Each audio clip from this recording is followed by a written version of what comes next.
ನಾವು ಧರ್ಮವನ್ನು ರಕ್ಷಿಸಿದರೆ ಧರ್ಮ ನಮ್ಮನ್ನು ರಕ್ಷಿಸುತ್ತದೆ. ಧರ್ಮನ? ಯಾವ ಧರ್ಮ ಮುನಿಗಳೇ? ಇದೆಲ್ಲ ಹೇಳೋದಕ್ಕಷ್ಟೇ ಚಂದ. ನಾನು ಅದೇ ಹಾದಿಯಲ್ಲೇ ನಡ್ಕೊಂಡು ಬಂದೋಳು. ಆದ್ರೆ ನಂಗಾಗಿದ್ದೇನು? ಭೈರವ ನನ್ನ ಜೀವನನ ಹಾಳು ಮಾಡಕ್ ಹೊರಟಾಗ ಎಲ್ಲಿ ಹೋಗಿತ್ತು ಆ ನಿಮ್ ಧರ್ಮ?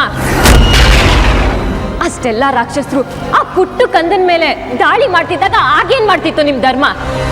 ಗೊತ್ತಿದ್ದು ಅಪಾಯನ ಮೈ ಮೇಲೆ ಹೇಳ್ಕೊಳ್ಳೋರ್ನ ಬುದ್ಧಿವಂತರು ಅನ್ನಲ್ಲ, ದಡ್ರು ಅಂತಾರೆ. ಎಲ್ಲಮ್ಮ, ಸಮಾಧಾನ ಮಾಡಿಕೊ ಮಗಳೇ. ನೀನು ಹೇಳಿದ ಎಲ್ಲ ವಿಷಯದಲ್ಲೂ ಧರ್ಮ ಇದ್ದಿದ್ದರಿಂದಲೇ ಇಂದು ಎಲ್ಲವೂ ಸರಿಯಾಗಿರುವುದು. ಇಲ್ಲ ಮಾತೆ, ಧರ್ಮ ನಮ್ಮನ್ನ ಕಾಯುತ್ತೆ ಅನ್ನೋದು ಶುದ್ಧ ಸುಳ್ಳು.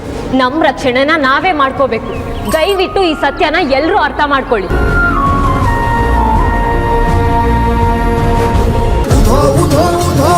ರೇಣುಕಾ ಎಲ್ಲಮ್ಮ, ಶ್ರೀ ರೇಣುಕಾ ಎಲ್ಲಮ್ಮ.